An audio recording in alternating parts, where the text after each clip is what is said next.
शान्ताकारं भुजगशयनं पद्मनाभं सुरेशं विश्वाधारं गगनसदृशं मेघवर्णं शुभांगं लक्ष्मीकान्तं कमलनयनं योगिभिर्ध्यानगम्यं वन्दे विष्णुं भवभयहरं सर्वलोकैकनाथं वन्दे विष्णुं भवभयहरं सर्वलोकैकनाथं। जय श्री राम। पिछली वीडियोस में हमने मेष राशि के अंदर नवग्रह का प्रभाव पढ़ा। आज हम वृष राशि के बारे में पढ़ेंगे और उस सूर्य और चंद्रमा का उसके अंदर क्या प्रभाव होता है। चलिए शुरू करते हैं।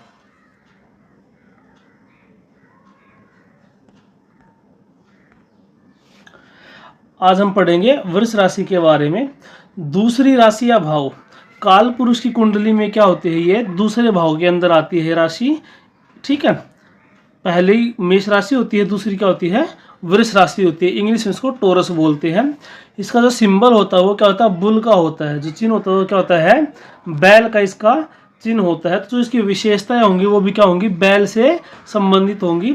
इसका जो लॉर्ड होता है शुक्र होता है, वो इसका स्वामी होता है। वृष राशि का स्वामी कौन होता है, शुक्र होता है।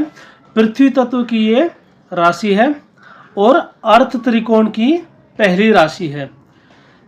चार त्रिकोण होते हैं ना, धर्म अर्थ काम और मोक्ष।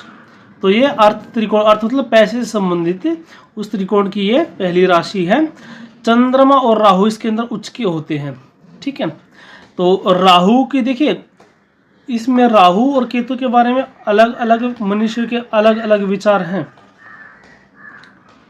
वो क्या है कि जो राहु है वो कोई तो मानता है उसका जो स्वामी है,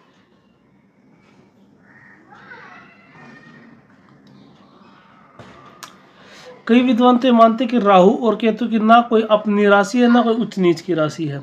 कई मनीषी इनको मानते हैं। ठीक है, तो यहाँ पे राहु के उच्च होने का और नीच होने का, या फिर राहु की खुद की राशि केतु खुद की राशि का सिर्फ इतना ही अर्थ है जहाँ पे वो अपन प्रभावशाली रूप से परिणाम दे सकते हैं और नीच में जहाँ पे प्रभावशाली रूप से परिणाम नहीं दे सकते, इतना ही है। तो वैसे जो राहु की अपनी राशि मानी गई है वो कुंभ राशि मानी गई है और केतु की अपनी राशि मीन राशि मानी गई है। ठीक है, और राहु की उच्च राशि वृष राशि मानी गई है और केतु की उच्च राशि वृश्चिक मानी गई है। इसका उल्टा हो जाए, केतु नीच का माना जाएगा वृष में और राहु वृश्चिक में नीच का माना जाएगा। ठीक है, लेकिन इनको लिटरली जैसे और जो हमारे सात ग्रह है ना उसकी तरह उच्च नीच का हम इसको नहीं मान सकते। बस ये कि इनका प्रभाव थोड़ा सा अच्छा रहता है उसके अंदर। ठीक है, चंद्रमा इसमें उच्च का हो जाएगा। ठीक है, आगे देखिए, बैल क्या होता है, जिद्दी होता है, स्टबर्न होता है। इसलिए जो व्यक्ति होगा उसकी पर्सनैलिटी कैसी होगी, डोमिनेटिंग पर्सनैलिटी होगी। अगर किसी में टोरस राशि जो है, वृष राशि ज़्यादा प्रोमिनेंट होगी ना, किसी के लगन में ही क्या आ गई, वृष राशि आ गई, तो ऐसे व्यक्ति क्या होगा, उसकी जो पर्सनैलिटी होगी वो डोमिनेटिंग होगी।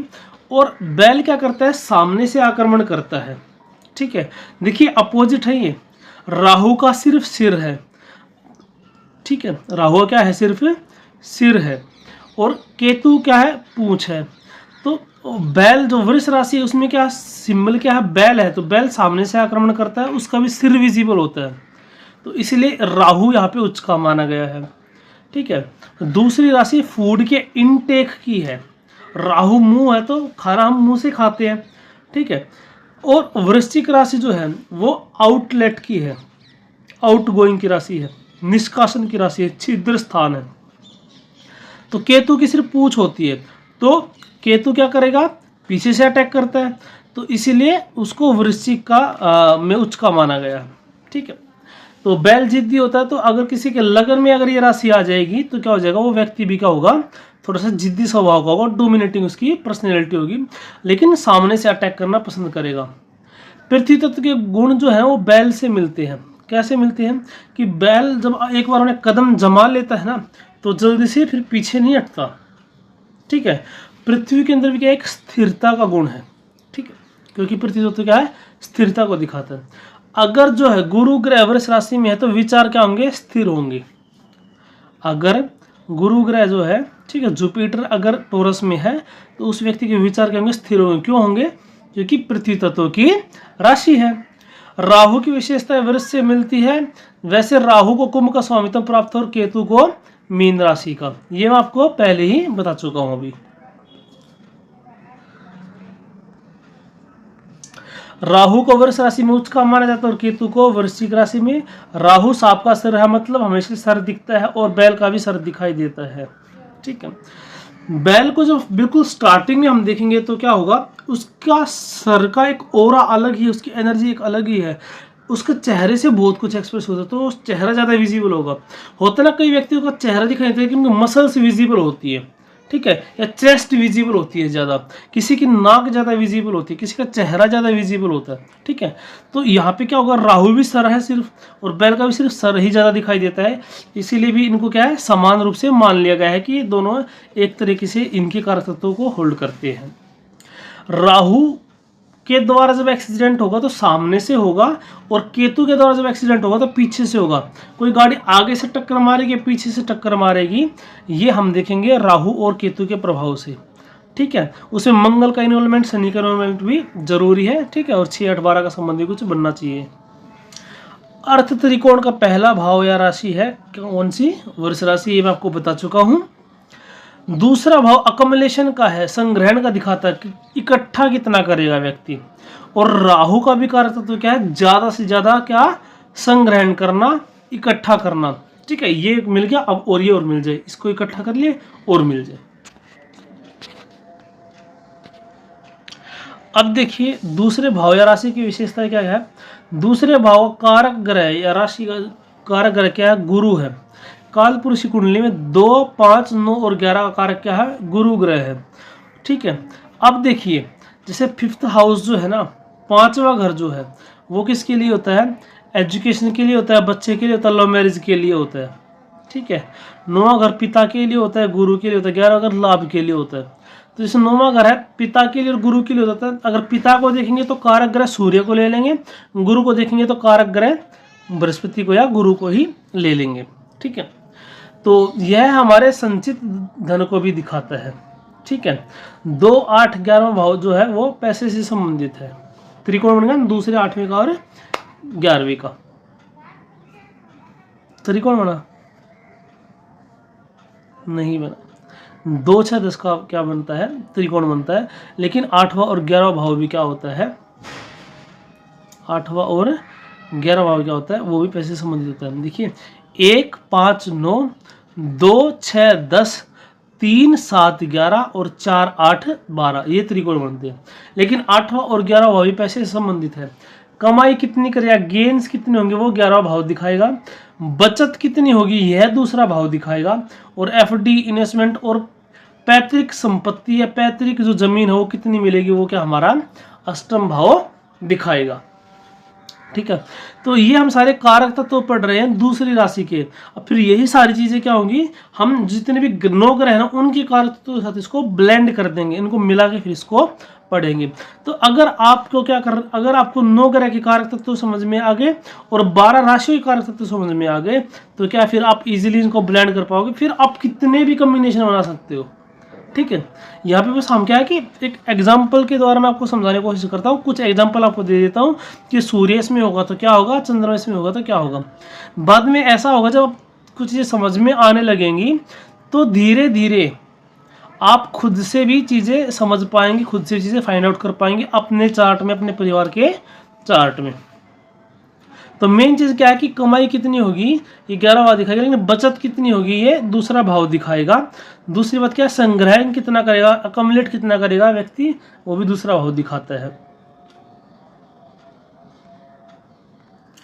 पैसा टिकेगा या नहीं दूसरे भाव से पता चलेगा, ठीक है। दूसरे भाव में कोई भी राशि हो या फिर वृष राशि किसी भी भाव में चले जाए, अगर दूसरे भाव में कोई भी राशि होगी तो उसके अंदर वृष राशि गुण आएंगे, और वृष राशि किसी भी भाव में चले जाए उसके अंदर दूसरे भाव के गुण आएंगे। ये जब हम बाद में करेंगे, अभी तो हम क्या कर रहे हैं, एक राशि ले रहे हैं उसके अंदर एक एक ग्रह ले रहे हैं। अब बाद में क्या करेंगे हम, जैसे वृष राशि 5वें घर में आ गई, ठीक है, वृष राशि 5वें घर में आ गई तो 5वां घर होता है संतान का। तो जो संतान के अंदर वृष राशि के गुण आ जाएंगे वो चीज़ें ब्लेंड हो जाएंगी। ठीक है, कि संतान जो होगी उसका जो रिसोर्सेज क्या होंगे, वो पैसा इकट्ठा कर पाएगी या नहीं कर पाएगी। ठीक है, खाना कैसा पसंद करेगी, जो भी करे उसमें बैठेगा, फिर वो चीज़ें उसको अंदर बताएंगी। तो पैसा कहाँ से आएगा, सोर्स ऑफ इनकम क्या होगा, वृष राशि बताएगी। प्रोडक्शन एंड रिसोर्सेज की राशि है। ठीक है, व्यक्ति के जीवन में क्या सुख सुविधाएं मिलेंगी। सुख सुविधाओं का मतलब यहाँ पे गाड़ी से नहीं है, लेकिन बेसिक जो रिसोर्सेज है ना, ठीक, घर का वातावरण कैसा मिलेगा, घर के अंदर क्या क्या रिसोर्सेज मिलेंगे, वो सारी चीज़ें। किन चीज़ों से ज़्यादा लगाव रहेगा वो भी क्या बताएगी, हमारी वृष राशि ही बताएगी।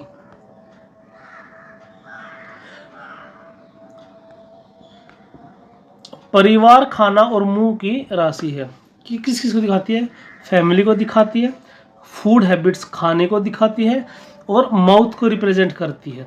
ठीक है, और ये परिवार को भी रिप्रेजेंट करती है। दूसरा भाव क्या होता है, परिवार का भी होता है। विदेश यात्रा के लिए दूसरा, चौथा या 11 भाव प्रभाव में होना चाहिए। देखिए, आजकल विदेश में जाना बहुत ज़्यादा लग्जरियस माना जाता है, लेकिन पहले के समय में बहुत कम व्यक्ति ऐसे होते थे जो खुश होकर विदेश में जाते थे। अन्यथा क्या होता था कि वो अपने राज्य में कमाई नहीं कर पा रहे ना, इसलिए विदेश जाते थे, या उनकी कला का सम्मान नहीं था। लेकिन ऐसे बहुत कम व्यक्ति थे जिनकी कला का सम्मान इतना नहीं था कि जितना उनको मिलना चाहिए, इसलिए विदेश जाते थे। और ना अपनी जन्मभूमि को, अपने रिश्तेदारों, अपने मित्रों को, घर परिवार को छोड़ जाने कोई खुश नहीं था। तो अगर उस दृष्टि से देखा जाए तो अगर कोई व्यक्ति विदेश जाएगा नहीं जाएगा, तो उसके लिए दूसरा भाव, 11वां भाव और चौथा भाव पीड़ित होना जरूरी है। दूसरा भाव परिवार को दिखाता है, चौथा भाव घर को दिखाता है, और 11वां भाव क्योंकि चौथे से अष्टम पड़ता है, इसलिए उसका प्रताड़ित होना, पाप प्रभाव में होना जरूरी है। अगर ये पीड़ित नहीं हुआ तो व्यक्ति को क्या घर में सुख मिलेगा, घर में सुख मिले तो विदेश से क्यों जाएगा फिर। ठीक है, और जो 11वें भाव को चौथे से अष्टम पढ़ने का मतलब क्या है, देखिए इसके ऊपर मैंने पूरा वीडियो बनाया है, जिसमें मैंने बताया कि हम जो भाव है उससे काउंटिंग कैसे करेंगे। ठीक है, और 6, 8 और 12 जो है दुख स्थान कहे गए हैं, तो किसी भी भाव से उसका 6, 8, 12वां स्थान जो है उसके लिए हानि करता है। तो इसीलिए यहाँ पे चौथे से 8वां भाव क्या है, 11वां भाव है, इसीलिए भी इसको माना गया है कि अगर 11वां भाव भी पीड़ित है तो क्या होगा, व्यक्ति को विदेश जाना पड़ सकता है। दूसरा जो भाव है वो किसके लिए है कि शब्दों का चयन कैसा होगा हमारा, वो दूसरा भाव दिखाएगा, और बोलने का तरीका कैसा होगा, वे ऑफ एक्सप्रेसिंग क्या होगा, वो हमें तीसरा भाव दिखाएगा। जिद्दी स्वभाव होगा, ये मैंने आपको बता दिया है। अब देखिए, लगन में और नवांश में पैसे और नौकरी से संबंधित ये बहुत ज़्यादा महत्वपूर्ण है।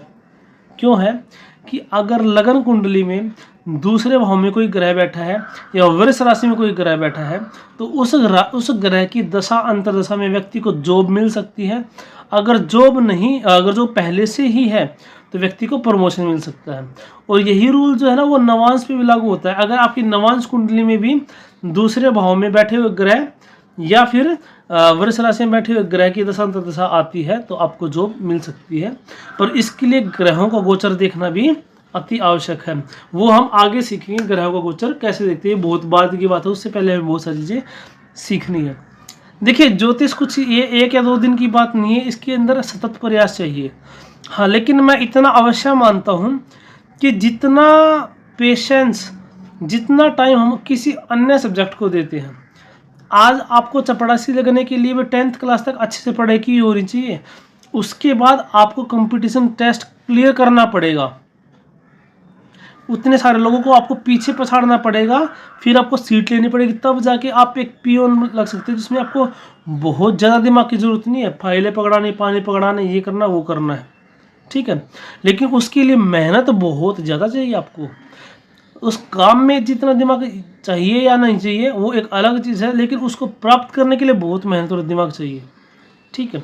तो अगर हम भी एस्ट्रोलॉजी को 5, 7, 10 साल देंगे ना, तब आपको फ्रूटफुल आने लगेगा। अगर आप ये सोचेंगे कि अब मुझे 2 दिन एस्ट्रोलॉजी पढ़ते होगे, अब मैंने देखा अरे इसके चार्ट में तो वृष राशि में सूर्य है, अब जो वीडियो में बताए थे तो हुआ ही नहीं। तो अगर इतना ही सिंपल होता फिर तो बस क्या, इतनी बड़ी बड़ी ऐप है, इतना सब कुछ है, इतने बड़े बड़े गेम्स बनते हैं, फिर तो 2 मिनट का काम था। सभी अपना वो भरेंगे, 2 मिनट सबकी लाइफ आ जाएगी खुल के। जीवन इतना सरल भी नहीं है। और उस इवेंट को पकड़ना कि क्या घटित होने वाला है, क्योंकि आप देखिए समझ चुके हैं कि एक राशि बहुत सारी चीज़ों को दिखाती, एक ग्रह बहुत सारी चीज़ों को दिखाता है। अब सूर्य वृष राशि के अंदर बैठा है, वो घटना पिता के साथ भी हो सकती है, वो घटना जातक के साथ भी हो सकती है, वो घटना जातक के बड़े बेटे के साथ भी हो सकती है।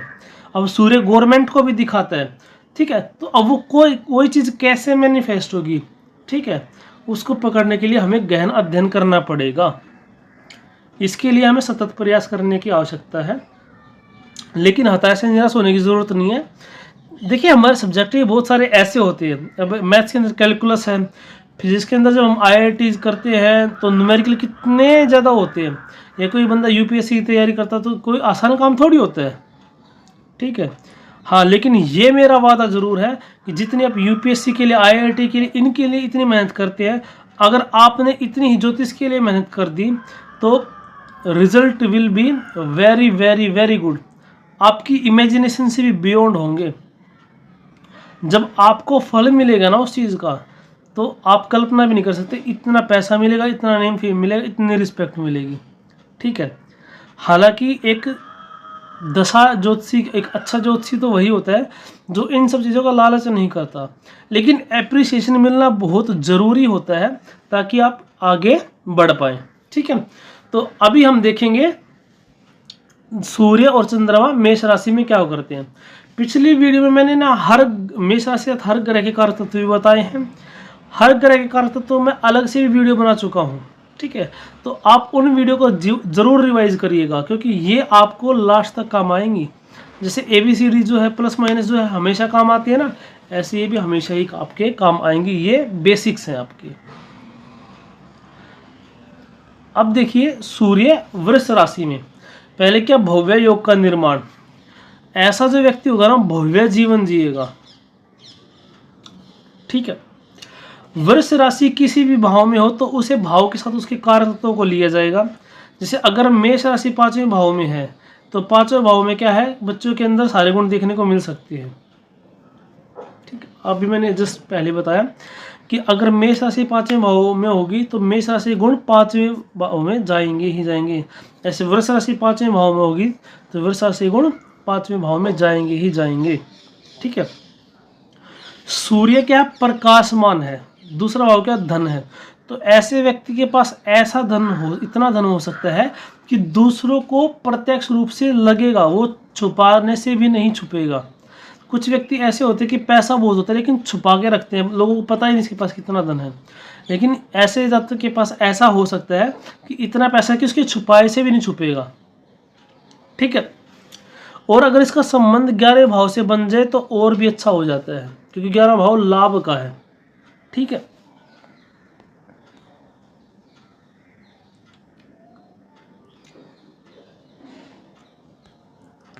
अब जो जातक है उसके पिताजी जो है बहुत अमीर हो सकते हैं, क्योंकि सूर्य जो है वो क्या है, पैसे की राशि में गया है।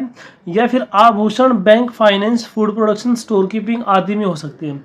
या फिर पिताजी का काम क्या हो सकता है, ज्वेलरी रिलेटेड काम हो सकता है, फाइनेंस रिलेटेड काम हो सकता है, फूड से रिलेटेड काम हो सकता है, कुछ प्रोडक्शन में हो सकता है, स्टोर कीपिंग में हो सकता है, ठीक है। लेकिन पिताजी को सेविंग में समस्याएं आएंगी। क्यों आएंगी, क्योंकि भाई सूर्य अगर वृष राशि में है तो परिवार का पालन पोषण करेगा। अब ये समस्या पिताजी को नहीं, जातक को भी आ सकती है सेविंग में। क्यों, क्योंकि अगर ऐसा हो सकता है कि जातक जो है, ठीक है, उसको पिता से सहयोग बहुत मिलेगा आर्थिक, ठीक है। तो यह तो ऐसा हो सकता है कि पिताजी अकेले कमाने वाले घर में, तो क्या होगा, पिताजी अच्छे से पालन पोषण जरूर कर रहे हैं लेकिन इतना बचा नहीं पा रहे हैं, ठीक है। दूसरा क्या हो सकता है, जातक को भी ऐसा हो सकता है कि जातक कमा बहुत अच्छा रहा है, उसको रिसोर्सेज भी अच्छे मिले, लेकिन वो बचा नहीं पा रहा, सारा पैसा वो खर्च कर दे रहा है, ठीक है, इसलिए। और एक चीज़ और होगी, इसका जो नेगेटिव इम्पैक्ट एक और होगा, वो क्या होगा कि जातक के अपने पिता के साथ वैचारिक मतभेद हो सकते हैं। क्यों, क्योंकि नवम भाव से छठा पड़ता है। अब नवम भाव से छठा पड़ता है, इस बात का क्या मतलब है, थोड़ा सा मैं आपको बना के दिखा देता हूँ, शायद आप थोड़ा भूल गए होंगे चीज़ों को। देखिए मैं कुंडली बना देता हूँ यहाँ पे।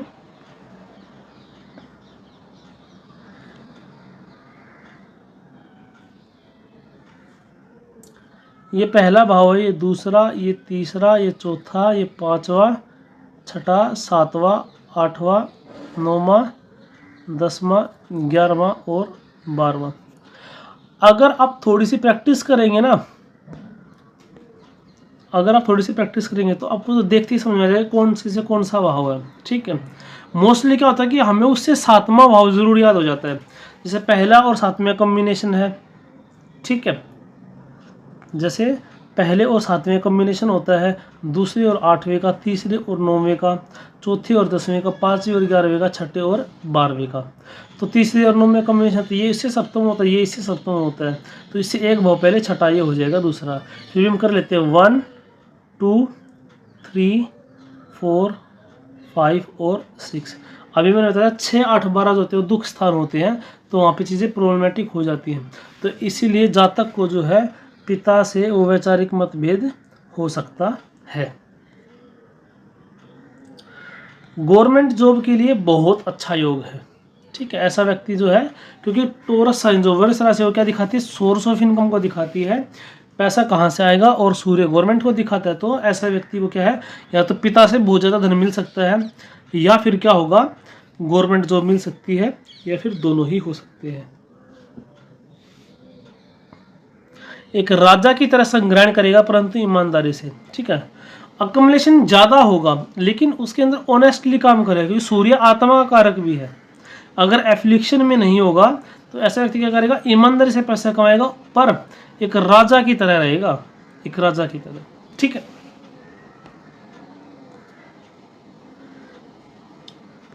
जातक जो है डेंटिस्ट हो सकता है, क्योंकि वृष राशि मुंह के अंदर के भाग को दिखाती है। ठीक है, मुख के अंदर के भाग को दिखाती है, वृष राशि दिखाती है। जातक क्या है, डेंटिस्ट हो सकता है। सूर्य जो है, डॉक्टर के चार्ट में सूर्य का अच्छा होना बहुत जरूरी है, क्योंकि सूर्य क्या है, लाइट देता है, जीवन ऊर्जा देता है। ऐसे डॉक्टर भी लाइफ देता है। ठीक है, सूर्य लाइट देके पृथ्वी पर लाइफ पॉसिबल करता है, ऐसे जो डॉक्टर है वो भी पेशेंट्स को लाइफ देता है, उनको बचाता है बीमारियों से। ठीक है, सूर्य भी आरोग्य का कारण है। ठीक है, तो ऐसा व्यक्ति डेंटिस्ट हो सकता है, लेकिन उसको मंगल और केतु के साथ मिलना भी आवश्यक है, क्योंकि जब तक मंगल केतु भी क्या है, रूट्स को दिखाता है। तो डेंटिस्ट होने के लिए क्या होता है, दांतों में मोस्टली रूट्स में प्रॉब्लम रहती है। ठीक है, तो उसका होना बहुत ज़रूरी है। ठीक है, मंगल दांतों को दिखाता है, इसके लिए जातक भी सोने काम करने वाला, इन्वेस्टमेंट करने वाला सोने में या फिर व्हीकल में। सोने काम क्यों, ठीक है, सन से संबंधित हो गया, वैसे इन्वेस्टमेंट करने वाला हो गया, या फिर व्हीकल, शुक्र जो है वो व्हीकल को दिखाता है, और वृष राशि क्या है, शुक्र की राशि है। ठीक है, अच्छा खाना खाने का शौकीन हुआ। अब देखिए, जो राजा का शौक होता है ना, वैसा ही आप मान के चलिए। ठीक है, मोस्टली क्या, वैसे घर का खाना खाना पसंद करेगा, परहेज निभाएगा। अगर कोई मान बीमारी हो गई, उसको डॉक्टर ने बोला कि आपको ये चीज़ें नहीं खानी, तो उसका पूरा परहेज रखेगा, खुद पे कंट्रोल होगा, उसके मन पे नियंत्रण होगा, अपने लिए खुद धन अर्जित करेगा। उसको फाइनेंशियल रिसोर्स जरूर अच्छे मिलेंगे बचपन में, लेकिन ऐसा व्यक्ति अपने अर्निंग ऐसी करेगा कि लोग ये कहें कि ही इज सेल्फ मेड। ठीक है, ऐसे बोलते हैं ना कई बार, सेल्फ मेड बिलियनियर, मतलब पापा से इसको बिलियंस ऑफ रुपीज़ नहीं मिले, बिलियंस ऑफ डॉलर नहीं मिले, खुद कमाए उसने। तो पिता के पास कितना भी धन रहेगा, ऐसा व्यक्ति जो है खुद भी इतना धन कमाया कि लोग ये नहीं कहेंगे कि अपने पिता की वजह से इतना धनी है, नहीं, वो खुद का धन इतना कमाएगा। जातक स्वाभिमानी होगा, जल्दी से पैसा उधार नहीं लेगा। ठीक है, लेगा तो जल्द ही वापस कर देगा। आंखों की रोशनी अच्छी होगी, लेकिन अगर शनि और राहु केतु का प्रभाव पड़ जाए तो आंखों में समस्या हो सकती है। ठीक है, क्योंकि दूसरा भाव जो होता है वो हमारी दाईं आंख को दिखाता है, और सूर्य भी हमारी दाईं आंख को दिखाता है। इसीलिए अगर ये दोनों एप्लीकेशन में आ जाएंगे तो क्या हो जाएगा, आंखों में समस्या हो सकती है। चलिए अब पढ़ेंगे चंद्रमा वृष राशि। सबसे पहली बात तो चंद्रमा उच्च होता है वृष राशि में। उच्च होने का मतलब क्या है कि फुल पावर में ये काम कर सकता है। यहाँ पे वो जगह उसको पसंद है, वो इन्वायरमेंट उसको पसंद है। ठीक है, देखिए जो वृष राशि है ना, वैसे वो पृथ्वी तत्व की राशि है। चंद्रमा पृथ्वी के चारों तरफ क्या करता है, चक्कर लगाता है। हो सकता है कि ये लॉजिक प्रॉपर ना हो, बस मेरे दिमाग में आया तो मैंने आपको बोल दिया। पर बात क्या है, बात ये है कि मन, चंद्रमा मन का कारण है, ठीक है, और व्यक्ति का मन पैसे से, खाने से, इनसे खुश होता है। तो ये एक कारण है कि चंद्रमा वृष राशि में अच्छा होता है। आप अच्छा खाना खाएंगे, आपका मन खुश होगा, आपके पास पैसा आएगा, आपका मन खुश होगा, परिवार में आदमी खुश होता है, ठीक है। इसीलिए क्या होता है कि चंद्रमा जो है वृष राशि में उच्च का माना जाता है। पहला पॉइंट क्या है, मधुर भाषा बोलने वाला। देखिए चंद्रमा शीतलता देने वाला ग्रह है।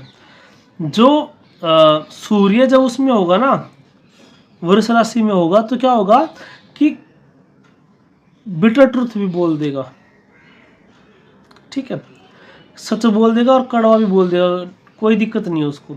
सूर्य में एग्रेशन, क्रूर है ग्रह थोड़ा सा, तो स्ट्रेट फॉरवर्ड भी बोल देगा।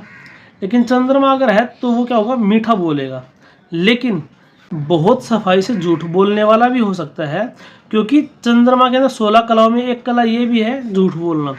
अब देखिए झूठ बोलना भी ऐसा नहीं है, हम अगर समझते हैं कि सिर्फ हमेशा झूठ बोलना क्या होता है, खराबी होता है, ठीक है, लेकिन कई बार धर्म की रक्षा के लिए झूठ बोलना आवश्यक भी हो जाता है। तो अगर अच्छे प्रभाव में फिर भी व्यक्ति झूठ बोलेगा तो वो स्वार्थ के लिए नहीं बोलेगा झूठ, लेकिन पाप प्रभाव में है तो वो व्यक्ति फिर स्वार्थ के लिए झूठ बोलेगा, ये चीज़ है। और आपने ये भी देखा होगा, अक्सर जो आदमी बहुत ज़्यादा मीठा बोलते हैं ना, वो झूठे ही होते हैं। झूठी प्रशंसा करना, झूठी तारीफें करना, ऐसे।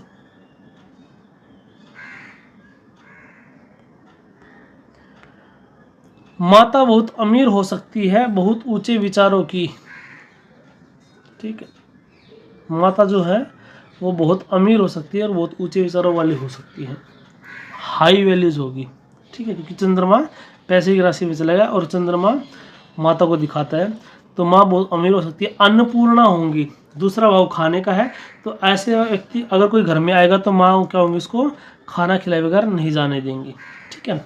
माता केस में हो सकती है बैंकिंग में, फाइनेंस में, फूड में काम करने वाली हो सकती है। गहनों का बहुत ज़्यादा शौक होगा। देखिए नॉर्मली वीमेंस को गहनों का शौक होता ही है, लेकिन एक एक्स्ट्रा दिखेगा उसके अंदर कि और उसे थोड़ा सा ज़्यादा है। बहुत ज़्यादा खर्चीली होंगी, क्योंकि चंद्रमा क्या मन का कारण, और मन में क्या चंचलता है, फ्लक्चुएशंस है। तो क्या हुआ, आज मन किया ये खरीद लिया, आज मन किया ये खरीद लिया, तो खर्चे पे ज़्यादा कंट्रोल नहीं होगा, तो पैसा भी उसी हिसाब से खर्चा होगा जैसे मन की चंचलता है। देखिए रिलेशनशिप में और मनी में चीटिंग दे सकता है। जो शुक्र है वो रिलेशनशिप को दिखाता है और वृष राशि पैसे को दिखाती है। तो चंद्रमा के ऊपर आरोप है, किसका, चीटिंग का आरोप है। गुरुदेव बृहस्पति की पत्नी जो है ना, उसके साथ चंद्रमा ने क्या किया था, संबंध बनाए थे, जिनसे बुध की उत्पत्ति हुई थी। यही कारण है कि चंद्रमा जो बुध को अपना दुश्मन नहीं मानता ग्रहों की मित्रता में, लेकिन बुध चंद्रमा को अपना दुश्मन मानता है। तो चीटिंग मीन्स ऐसे जातक को चीटिंग मिल भी सकती है और ऐसा व्यक्ति चीटिंग कर भी सकता है। वो और कॉम्बिनेशन देखे जाएंगे कि व्यक्ति के अंदर क्या चीज़ें प्रोमिनेंट है कि ये चीटिंग करेगा या इसको चीटिंग मिलेगी। लेकिन जातक मानसिक रूप से मजबूत होगा। क्यों होगा, क्योंकि पृथ्वी तत्व के अंदर स्थिरता है, ठीक है, तो जो विचार होंगे वो उसके स्थिर होंगे और चांदी का चम्मच लेकर पैदा होगा। वेल्दी, क्योंकि देखिए माता अगर वेल्दी होंगी तो क्या होगा, बेटे को अच्छे से लालन पालन पोषण करके अच्छे से उसको रिसोर्सेज मिल पाएंगे। पानी, दूध, खाना, ट्रैवलिंग से पैसा कमाएगा और शेयर मार्केट से पैसा कमाएगा। पानी का बिजनेस कर सकता है, दूध कर सकता है, खाने से संबंधित, ट्रैवलिंग से संबंधित, ठीक है। शेयर मार्केट से पैसा कमा सकता है, क्योंकि शेयर मार्केट के अंदर क्या होता है, फ्लक्चुएशन होता है, चार्ट ऊपर नीचे होता रहता है और सबसे ज़्यादा फ्लक्चुएशन मून में है, तो पैसा जो है वो शेयर मार्केट से भी कमा सकता है।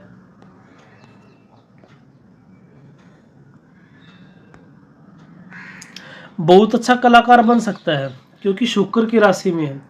शुक्र जो है वो भी कला को दिखाता है। चंद्रमा के अंदर तो 16 कला पहले से ही है, तो अगर इन दोनों का संबंध बन जाता है तो बहुत कुछ ना कुछ टैलेंट जरूर देगा।